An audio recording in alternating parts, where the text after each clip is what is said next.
Okay, dear students, today we will discuss the Great Fear 1789. Okay, already we have discussed in the previous video about the three political philosophers and the national symbols of France and the different causes. So why that Great Fear, it was started in 1789. Also there are different causes we have discussed. So the end of July and beginning of August there were riots in the countryside. Country means village area में बहुत मतलब दंगा जिसको बुलाता है rights create हुआ था. Start हुआ था जुलाई एंड अगस्त में, क्योंकि ना ये जो 1789 it was the period of French revolution. So peasants burned the nobles' chateaux and destroyed the documents. Chateau इसका ओरिजिनल प्रोनाउंसिएशन. So ये जो nobles मीन्स कैसल, peasants ने क्या किए थे ना, नोबल्स का ये जो बड़े बड़ा कैसल था, कैसल्स जो था उसको जला दिए थे. And destroyed the different documents which contained their feudal obligations.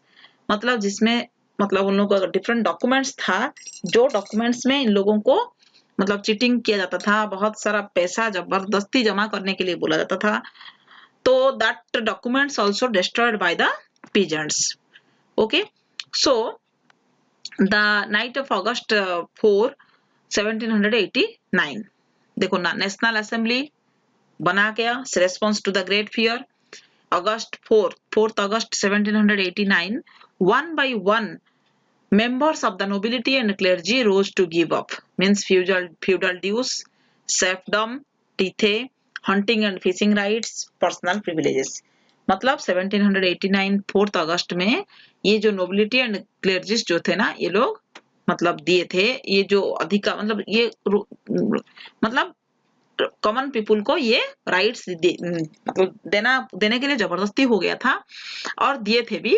कौन क्या क्या था ना, उसमें था फ्यूडल ड्यूज, उसमें था serfdom, tithe means the direct and indirect tax जो था, मतलब टीथे इट वाज आल्सो एबोलिश्ड.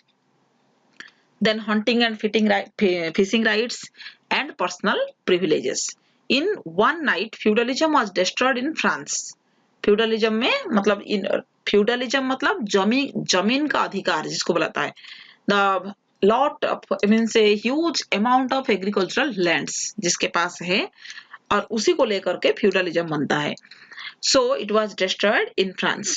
सो देखो टीथेस वेर एबोलिश्ड, जो डायरेक्ट टैक्स इनडायरेक्ट टैक्स दोनों था वो भी इसको एबोलिश कर दिया गया. Land owned by church were confiscated, clergy were forced to give up their privileges.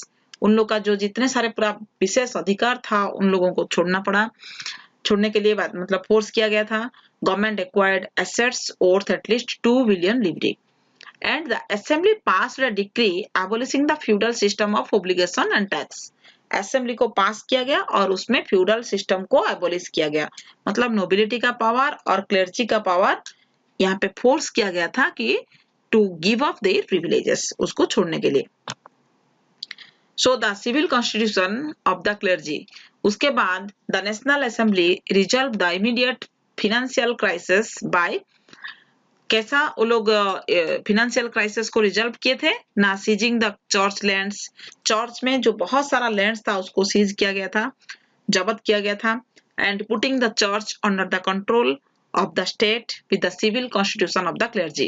उसके बाद civil constitution of the clergy, इसी के तहत वो लोग क्या किए ना, चर्च का बहुत सारा जमीन को सीज किए थे. क्योंकि ना मतलब देश का आधा ही प्रॉपर्टी जो है ना ये क्लर्जी और नोबिलिटीज के पास मौजूद था. तो उसको हटाने के लिए ये लोग जो रायट्स किए थे means the peasants means the village areas people, common people, that is known as the revolution. उसको बुलाता है कि revolution means to get the political rights of the common people, that is the उसको ही बुलाता है रिवोल्यूशन. सो उसमें church का लैंड को जब्त किया गया था. So next one is that here is not clearly visible some points, so you listen what I am saying. So constitution of 1791. See, the National Assembly drafted the Constitution. उसके बाद national assembly में constitution बनाया गया. जो third state का लोग जो मिलकर के नेशनल असेंबली बनाए थे वो लोग एक कॉन्स्टिट्यूशन का ड्राफ्ट किए. Then objective was to limit the power of the monarch. वहां पे एक मेन ऑब्जेक्टिव ये था कि मोनार्क का पावर को लिमिट कर दिया जाए and the power were distributed to different institutions, power को डिसेंट्रलाइज कर दिया जाए लेजिस्लेचर, एग्जीक्यूटिव एंड जुडिशियरी के भीतर में।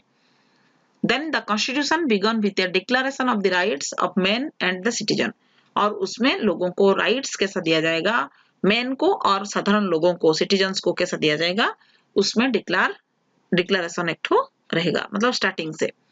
Then democratic features and undemocratic features, what are this?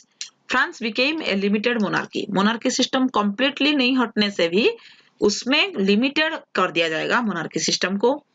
Then all laws were created by the legislative assembly, means अच्छा, king became merely the head of the state, मतलब state का head king रहने से भी उनका इतना पावर नहीं रहेगा, और लॉस जो है उसको क्रिएट किया जाएगा लेजिस्लेटिव असेंबली में, जैसा कि अभी हमारा उड़ीसा में लेजिस्लेटिव असेंबली है, उसको विधानसभा बोला जाता है। सो लाइक दिस, उसमें सारे लॉस जो है उसमें क्रिएट होगा, पास होगा।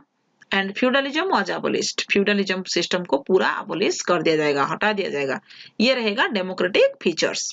अनडेमोक्रेटिक फीचर्स में रहेगा voting was limited to tax payers, voting system जो है टैक्स पेयर के लिए लिमिट रहेगा। Offices were reserve for property owners and this new government became known as the legislative assembly, मतलब अनडेमोक्रेटिक फीचर में से ये सब पॉइंट रहेगा, और न्यू डेमोक्रेटिक गवर्नमेंट, जो न्यू गवर्नमेंट जो बनेगा ना, उसको बोला जाएगा कि legislative assembly. So like this systems means here prevailed and during the period of 1791 constitution when National Assembly drafted that one.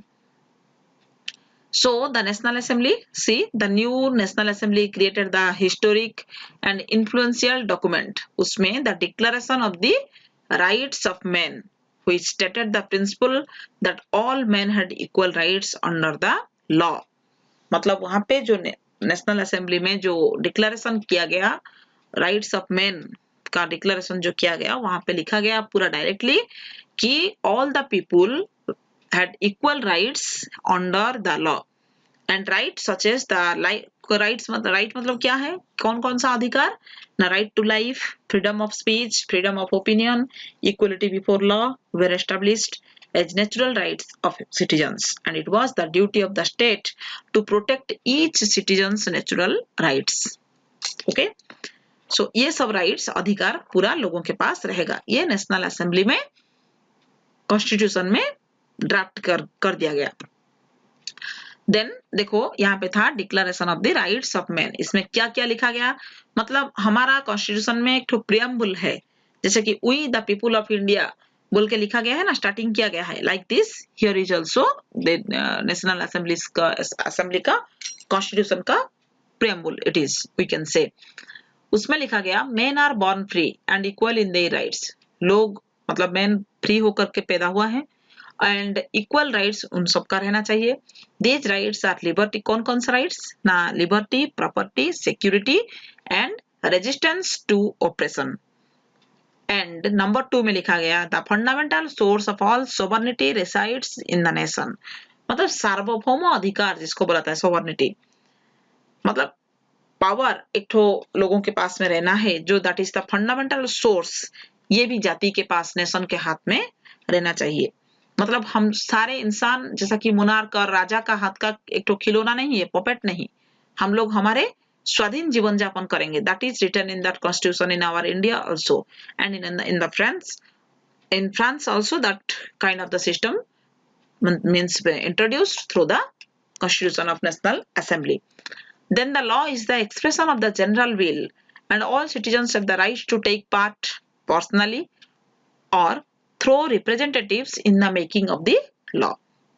So this is the preamble of, means the declaration of the rights of men when the National Assembly passed the constitution. तो students first तुम लोगों को यहाँ पे constitution के बारे में national assembly क्यों किया गया, देखो फिर मैं बता रही हूँ कि जब टेनिस कोर्ट ओथ हुआ था, मतलब जैसा कि नोबिलिटी, क्लेर्जी और थर्ड स्टेट को बुलाया गया था, वहां पे मोनार्की मतलब राजा बुलाए थे मीटिंग करने के लिए, लेकिन वहां पे थर्ड स्टेट को बिल्कुल इंपॉर्टेंस नहीं दिया गया। उस समय में थर्ड स्टेट जबरदस्ती मतलब उन लोग डिसाइड किए कि हम लोग एक तो नेशनल असेंबली बनाएंगे और वहां पे कॉन्स्टिट्यूशन बनाएंगे, लॉ पास करेंगे, फ्रांस से मोनार्की सिस्टम को हटाएंगे। तो ये उसी से ही ये नेशनल असेंबली का मतलब बार्थ हुआ था। Okay, so today that much only. You have to listen carefully, and if any doubt, then you can also ask through the comments. So students, next video we will discuss the remaining parts of the lesson. Till then, bye.